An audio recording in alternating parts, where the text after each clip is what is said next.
Perfect. Yes. Okay.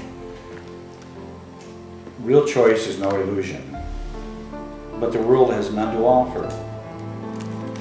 All its roads but lead to disappointment, nothingness, and death. There is no choice in its alternatives. Seek not escape from problems here. The world was made that problems could not be escaped. Be not deceived by all the different names its roads are given.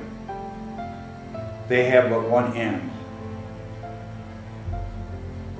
and each is but the means to gain that end, for it is here that all its roads will lead, however differently they seem to start, however differently they seem to go. Their end is certain, for there is no choice among them. All of them will lead to death. On some you travel gaily for a while before the bleakness enters, and on some the thorns are felt at once. The choice is not what will the ending be, but when it comes.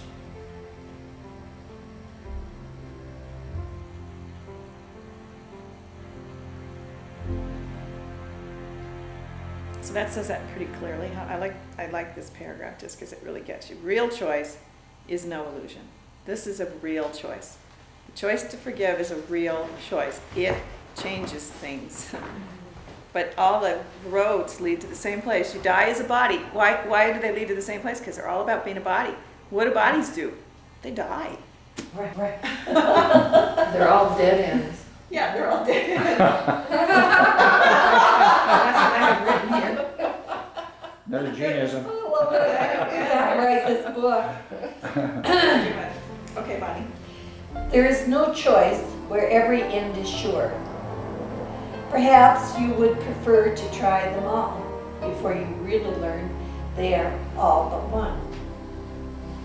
The roads this world can offer seem to be quite large in number. But the time must come when everyone begins to see how like they are to one another. Men have died on seeing this, because they saw no way except the pathways offered by the world. In learning, they led nowhere, lost their hope, and yet this was the time they could have learned their greatest lesson. All must reach this point and go beyond it. It is true indeed, there is no choice at all within the world. But this is not the lesson in itself. The lesson has a purpose, and in this you come to understand what it is for.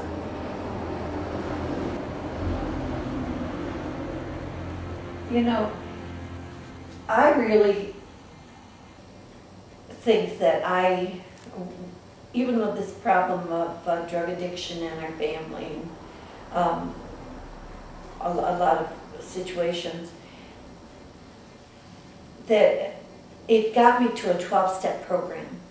And in the 12-step program, I really could see how we had so many similarities. Up till that time, I don't think I thought it was just me against the world or something, or, you know, I had to figure it out somehow.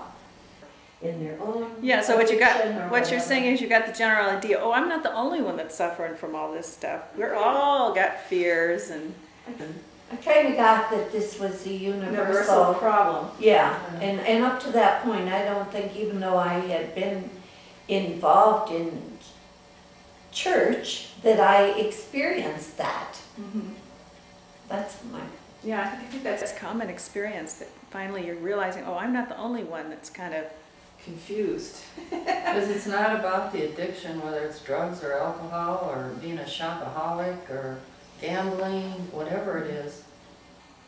It's about the separation. It's about, we know something's wrong and we're trying to find an answer, and we get obsessed by a particular escape because we don't like the fear and the anxiety that comes from this fear of separation. That's just a universal. You know, anybody here in a body has this, and we find different ways to handle it. And it's just, you know, I think what's great about the 12-step programs is they're finally facing the fact there's a problem, whereas sometimes in the world you can put on a face like everything's okay, but really, Yeah, you learn how to cope. yeah, you learn how to cope. At least here, people have finally got, like you said, what's happened in their life has finally gotten to the point where they want to really question now everything. Like maybe I need to take a road out of worldly illusions, go to God, is a big step, he says. That's a big step. So that's what the 12-step is. They're I ready guess to... I was just referring to the line that says, but the time must come when everyone begins to see how like they are to one another. That's the statement that I was referring to. Exactly. You know what, this paragraph puts me in mind of people who have everything and try everything and finally get, it's not going to make me happy. It seems like people come to, I could be wrong about this, but it seems like people come to their spiritual awakening either through hitting the bottom by having just too much pain and there must be a better way, or having everything and it's not enough. That was what happened to me. Yeah. I had everything, and I'm Yeah. like, this is all supposed to make me happy, and I got the big house, I got the great husband, I got the cute little kids, I got my education, I got a good job, I look pretty good, we're all healthy, and I'm not thinking this is enough. Give me more. This can't be what life is about. It's really, exactly. And then I started to question, you know, well, what's wrong with me? If I can't even be happy with this, there must be something really wrong with me, because all these other people seem to be fine.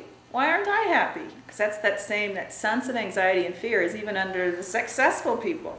Yeah. It is. And you're going, wait a minute. Something's up. Something's wrong. Right?